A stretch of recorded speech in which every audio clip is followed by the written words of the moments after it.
Startuprad.io, your podcast and YouTube blog covering the German startup scene with news, interviews, and live events.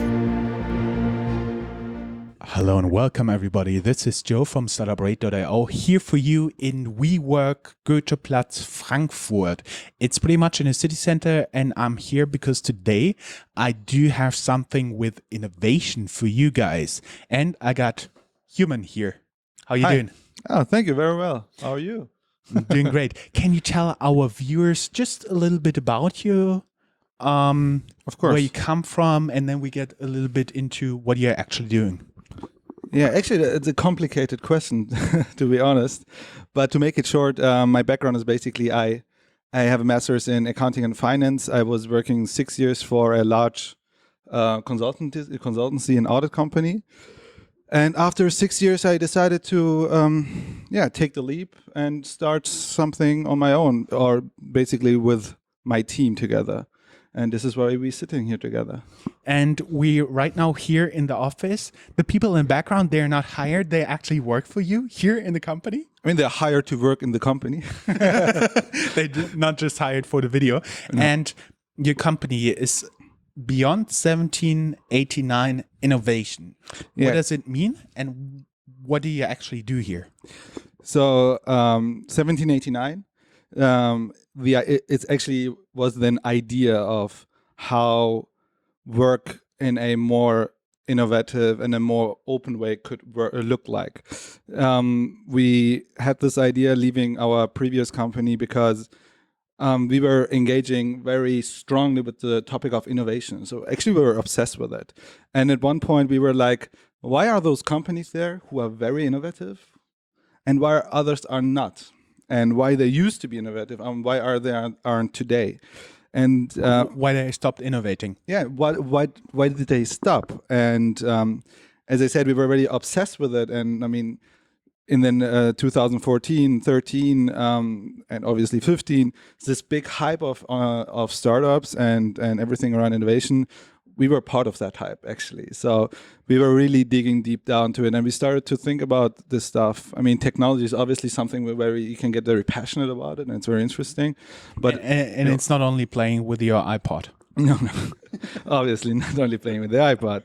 Let's say the bigger topics like everything you got around IoT, you got everything around blockchain or big data and AI. And those stuff is very fascinating, obviously. But at one point you ask yourself, all those companies are doing stuff with it, small or big. But there are those startups who are very successful with it. And at one point we realized, yeah, technology is fascinating, but it is not the technology. At the end, it is being innovative with it. And innovation itself, what does that mean for us? And at one point... Just an example for our viewers, for example, everything that was used for the iPod or iPhone was known before. It was just the combination of it right. that actually brought it together, that made it a special product. So actually, for those who had the chance to read Lean Startup, there is a very interesting explanation on Steve Jobs with the iPod. And it is the explanation of the hypothesis you have to validate, which are not validated. It's called, I think, the antidote hypothesis. It's the hypothesis which you don't validate. And the idea is that thinking about the iPod, you got hypotheses which are already validated. I mean, think about the Walkman from Sony. They validated the assumption that people are willing to take a device with them on the go. So when Steve Jobs was doing the iPod, he already knew, I don't need to validate this hypothesis, it's already validated. I may add, since we do have a very young clientele from time to time, Walkman is something like the iPod, but it used to work with cassettes, right? Whatever cassettes are. So when he was doing the iPod, so he already knew that. But he also knew another thing, which was, are people willing to download music? I mean, basically Napster validated that on a different topic, but illegal basis. But he knew that people were willing to download music and listen it on the go. The one he did not validate was actually, are they willing to pay for it on his system. And this is where he started to think about this: how can I get users to opt in, use the service, more focus on the user experience and the design and everything. And I think this is where we started to understand that the technology is interesting. And as you said, this is a reconfiguration of stuff which are already out there. And maybe there are some stuff which I don't know, but it is the venture of finding those assumptions and finding those validation of those hypotheses. And this is where we started to engage with innovation. But at one point, we realized this itself, it's also something not enough for being innovative today in the digital era. And when we talked before, you talked about having a fancy innovation center, Yes. or having a corporate startup also not being enough. Yes, I mean that's my key point, is that corporates understood that it is not technology, it is innovation. And they understood that innovation is figuring stuff out, validating those hypotheses. So they started in the 2014, 15, 16, starting with all those innovation centers and with those corporate startup programs to figure out how can we adapt those processes. I mean, they started on scale doing design thinking. They start to implement and adapt on lean startup methodology. They start to work on Scrum and Agile. Everything we know today, like it's like we're using All the buzzwords. all the amazing buzzwords. So they were figuring out we need that, and we need a group who is doing that. And they started to build this like islands, disconnected from their core operations, disconnected from the core business, thinking about they have the freedom to do it. And sometimes they're even spun off. The corporate startups, like if they do it on a greenfield, it's going to be amazing. It's like Expedia, for example. It used to be the travel department of a company, right? Mm-hmm. Like a spun-off corporate startup. Right. I mean, there are amazing examples which worked, but most of the time it worked because there were standalone organizations. They could survive standalone. But when we were engaging with those companies as our previous consulting job, we realized that it's not working. It's not working because, first of all, the old organizations, I mean, the larger organization or whatever, the legacy or the incumbent or however you want to call it, they have assets, and those assets are important, and it does make sense to reconfigure some stuff over there. On the other side, we were creating those new ventures and organizations and startups and whatever, which they should start from the greenfield, and they were built like away from the core operations, away from the history of the organization, and that was kind of challenging. Yeah. Before we started the interview, we talked, for example, of a lot of German corporates Yes. who are located all over Germany, but placed their innovation center, for example, in Berlin. Yeah, I mean, think about it.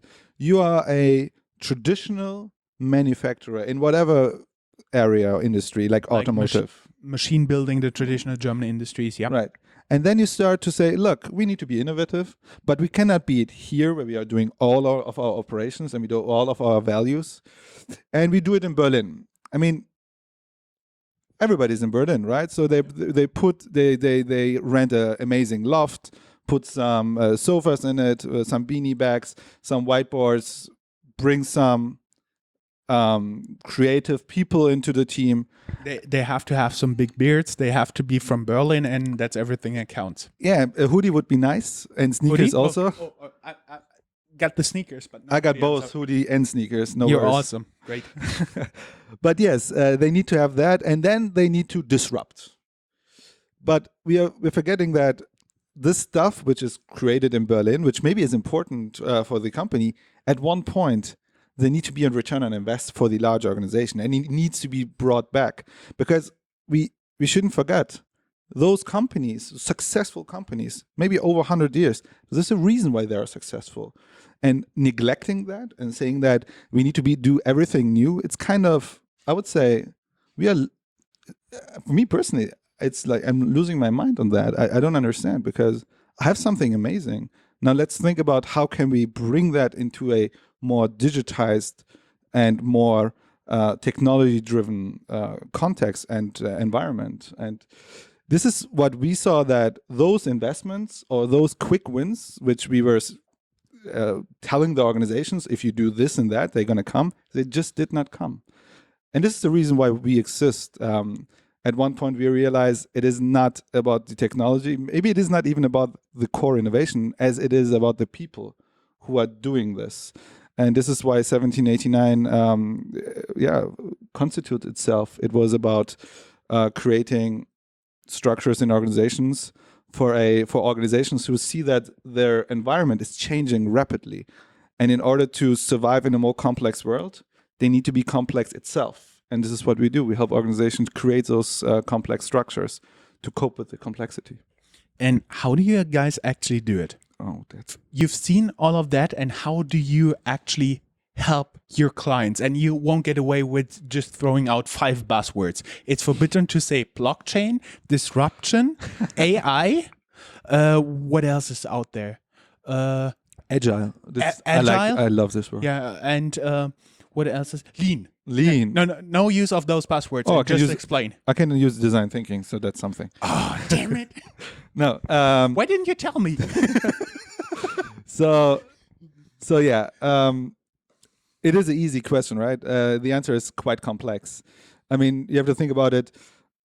We, as a very, very small consultancy, comparing to the large ones with hundreds and thousands of people, how can we survive? Big 4 companies do have more than 100, sometimes 200,000 employees. So it's a little bit different. When I look around here, maybe 20 will fit in here. 14. Yeah, well, I lived in China. There are more people on less space. No, yeah, I mean, it is obviously a challenge, especially what we do, because we did not focus on solely doing innovation and helping people with workshops and other stuff. Our focus is very strongly on how is strategy done, how is strategy designed in a digital world where uncertainty is a new normal, more or less. We are very intensively researching in terms of the right organizational models for those for the time we have today. And the answer is quite complex. How do we engage with our clients? I try to make it a little bit easier. Our main focus is not to deliver solutions to our clients in terms of this is what you need to do. It is not just about to give them knowledge, as it is to empower themselves, that you create a learning organization. So you don't have a blueprint and you just rip them apart and reattach them to the blueprint? No. Okay. I mean, what we have, we're working with design patterns. I mean, we try to understand the fundamentals. We're trying to understand the context they are in. We try to understand where the organization is in itself. What is their identity? What is their heritage? And obviously, what is their purpose? And then we try to understand how do they want to work together. And from that, we can create a understanding.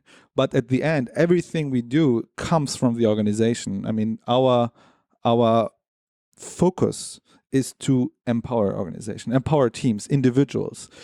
At the end, what you need today in a context where everything is changing drastically, where actually I don't know, and the truth is also leadership does not know everything, you need to create a learning organization, an organization which can bridge adaptability, the need of change in a changing environment, as well as reliability. When you create a value, you have to deliver this to your customers and clients. So those organizations are in need today. And your question was, how do we do it? We start small. First of all, every project we do is based on 2 persons. We don't have junior senior thing. We have everyone in our team is, we are looking for entrepreneurs and people who understand what we do. And we believe in the powering model, which basically means that even though one person can do one thing, it is always better to that two people doing it. It's better for the clients, it's better for the service, it's better for the project, and for us, it's better for the bottom line, even though there are two people on it. And we start small. We start to identify the early adopters and innovators within the organization, and then we start to build small groups within the organization who want to pursue this change. And then we empower them, and then we help them. We train them on the methodologies, we train them on the strategies and the tactics, and then we start going out and to start to engage the large organization. One pitch situation I had with a client was, he was like, I know all that stuff, and I tell my people to do that and doing that, but they're not good at it. And I was like, yes, you are sending your people out to the field without training them on the weapons, on the stuff, on the tools and everything what they need to be successful, and then you blame them for you blame them to be not successful. First, they need to understand what they're doing, and this is what we do. The training.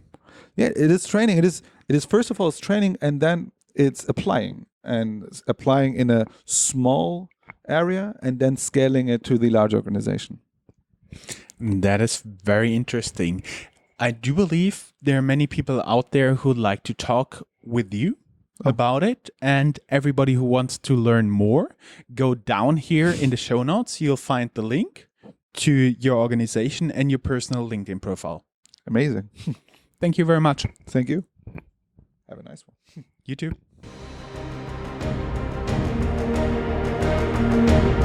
That's all, folks. Find more news, streams, events, and interviews at www.startuprad.io. Remember, sharing is caring.